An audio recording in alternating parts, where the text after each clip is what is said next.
کیوں اللہ سبحانہ و تعالیٰ پہاڑ کو جڑ سے اکھاڑ کر بنی اسرائیل کے سر پر دے مارنا چاہتا تھا، اور بنی اسرائیل کو اس عذاب سے کیسے نجات حاصل ہوئی، اور کیا وہ لوگ اس عذاب سے بچنے کے بعد اپنی بات پر باقی رہے یا نہیں، جاننے کی کوشش کریں گے آج کے ایپیسوڈ میں۔ ناظرین اکرام، السلام علیکم۔ تفسیر نور کے اس قرآنی سفر میں آپ تمام قرآنی دوستوں کو پھر سے خوش آمدید عرض کرتے ہیں۔ آج ہم سورہ مبارک اعراف کی مزید 2 آیتوں کی تفسیر کے ساتھ حاضر ہوئے ہیں، تو چلیے چلتے ہیں آیت نمبر 170 کی تفسیر کو جاننے کے لیے اس کی تلاوت اور ترجمے کو سنتے ہیں۔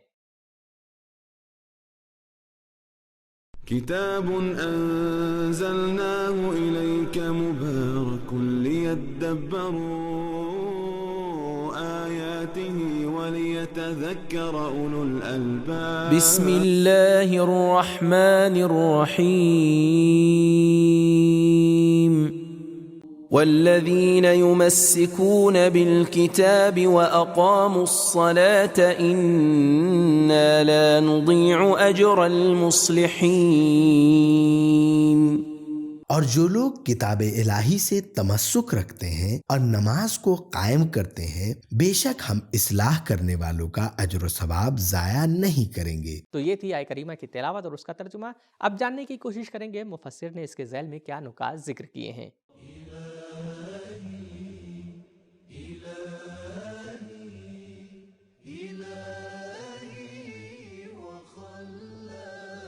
نکات: روایات میں آیا ہے کہ یہ آیت اہل بیت علیہم السلام اور ان کے شیعوں کی خصوصیات کو بیان کرتی ہے۔ تفسیر اثنا عشری: قرآن کریم ہمیشہ فاسدین کی اکثریت کے ساتھ صالحین کی اقلیت کا بھی ذکر کرتا ہے۔ پچھلی آیت میں تنقید اور اس آیت میں تعریف ہے۔ الکتاب میں تمام آسمانی کتابیں شامل ہیں۔ آیت کے مفہوم میں کسی خاص دین کے پیروکار یا کوئی خاص کتاب مراد نہیں ہے، لیکن پچھلی آیتوں کو مد نظر رکھیں تو شاید یہاں کتاب سے مراد توریت ہو۔ اس آیت میں جو لوگ آسمانی کتاب کے ساتھ تمسک کرتے ہیں، اس پر عمل کرتے ہیں، ان کی تعریف کی گئی ہے۔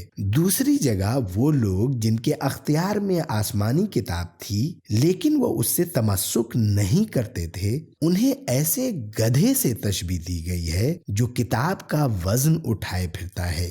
مثل الذین حملوا التوراۃ ثم لم يحملوها كمثل الحمار يحمل اسفارا، سورہ جمعہ آیت نمبر 5۔ مصلح اس شخص کو کہا جاتا ہے جو اپنی اصلاح کرنا چاہتا ہے، نیز اس شخص کو بھی کہا جاتا ہے جو سماج کی اصلاح کی کوشش کر رہا ہے۔ اگرچہ نماز آسمانی کتاب کا ایک حصہ ہے، لیکن اس کی اہمیت کی وجہ سے یہاں پر اس کا خصوصیت کے ساتھ نام لیا گیا ہے، کیونکہ نماز دین کا ستون یعنی پلر ہے، دین کا قیام اس سے وابستہ ہے۔ پیغمبر اکرم صلی اللہ علیہ وآلہ وسلم نے فرمایا، الصلاۃ عماد الدین، تفسیر اثنا عشری، تہذیب جلد 2 صفحہ 237۔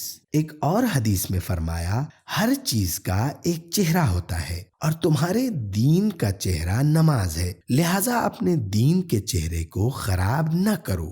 وجہ دینکم الصلاۃ فلا یشینن احدکم وجہ دینہ۔ تو یہ تھے آیہ کریمہ کے اہم نکات۔ بڑھتے ہیں آیہ کریمہ کے پیغامات کی طرف۔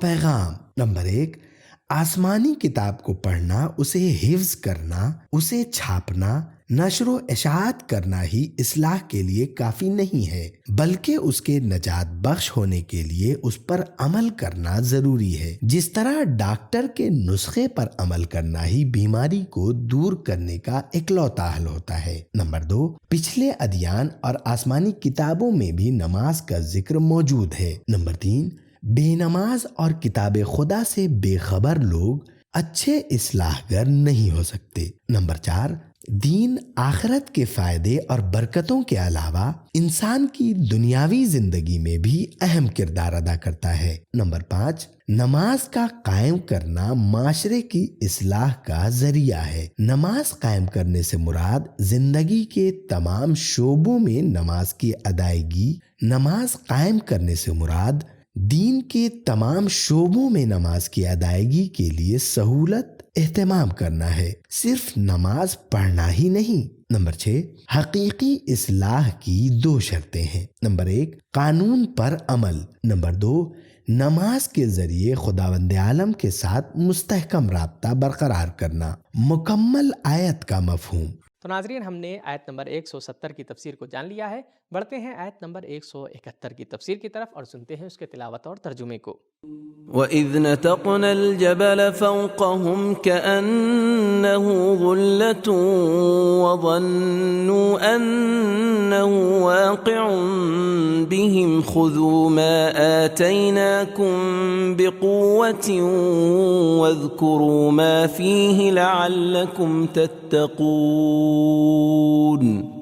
اور وہ وقت یاد کرو جب ہم نے پہاڑ کو ہلا کر اور جڑ سے اکھاڑ کر اس طرح ان کے اوپر بلند کیا کہ گویا صاحبان ہے، اور انہوں نے یہ گمان کیا کہ یہ ان پر گرا ہی چاہتا ہے، اور ان سے کہا کہ جو کچھ کتاب ہم نے تمہیں عطا کی ہے اسے مضبوطی کے ساتھ لو، اور جو کچھ اس میں لکھا ہے اسے یاد رکھو تاکہ تم پرہیزگار بن جاؤ۔ تو یہ تھی آیت کریمہ کی تلاوت اور اس کا ترجمہ۔ اب جاننے کی کوشش کریں گے مفسر نے اس کے ذیل میں کیا نکات ذکر کیے ہیں۔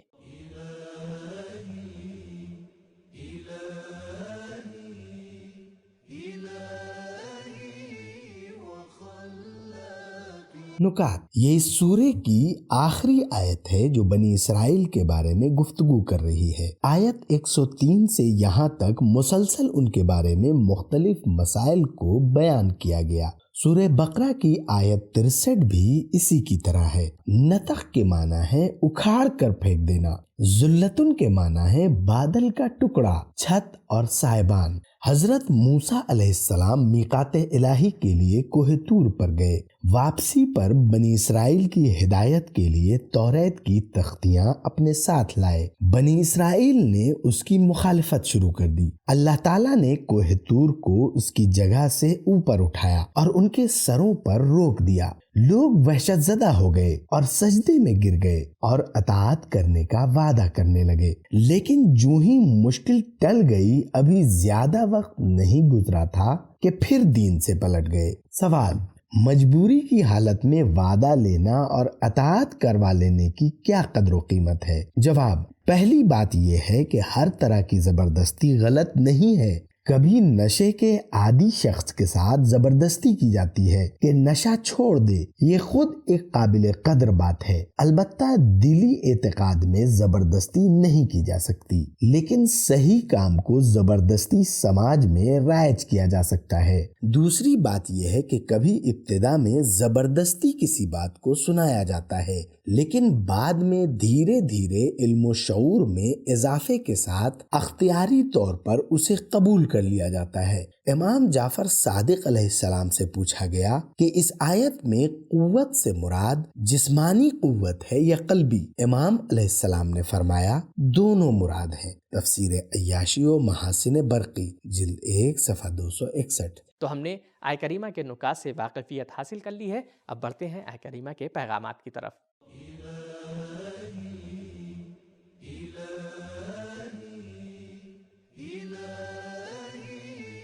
پیغام نمبر 1، بنی اسرائیل کے سر پر پہاڑ کو سائبان کی مانند روکے رکھنا اور انہیں دھمکانا ایسا واقعہ ہے جسے بھولنا نہیں چاہیے۔ نمبر 2، یاد کرنا کافی نہیں بلکہ یاد رکھنا ضروری ہے۔ نمبر 3، سماج کی تربیت کے لیے بعض اوقات دباؤ اور سختی سے بھی کام لینا پڑتا ہے تاکہ لوگوں کو نیک کام پر تیار کیا جا سکے۔ نمبر 4، احکام الہی پر سنجیدگی اور مضبوطی کے ساتھ عمل کرنا چاہیے۔ نمبر 5، کمال تک پہنچنے کے لیے تقوی، دین میں یقین، محکم اور مضبوط فیصلے ضروری ہیں۔ نمبر 6، آسمانی کتابوں اور دینی دستورات کا اصل مقصد لوگوں کے دلوں میں خدا کا خوف اور تقوی پیدا کرنا ہے۔ نمبر 7، قاعدے قانون اور احکام کی حکمت بیان کرنے سے دوسروں کو متوجہ کیا جائے اور عمل کے لیے شوق دلایا جائے۔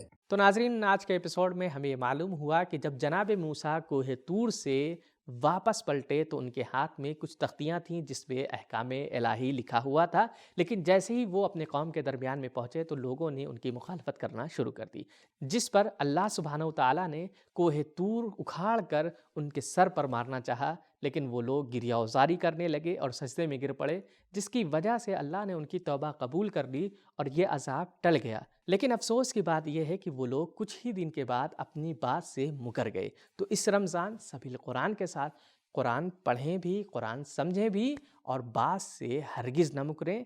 ملتے ہیں اگلے ایپیسوڈ میں، تب تک کے لیے شکریہ، خدا حافظ۔ سبیل قرآن، قرآنی سماج کی پہچان۔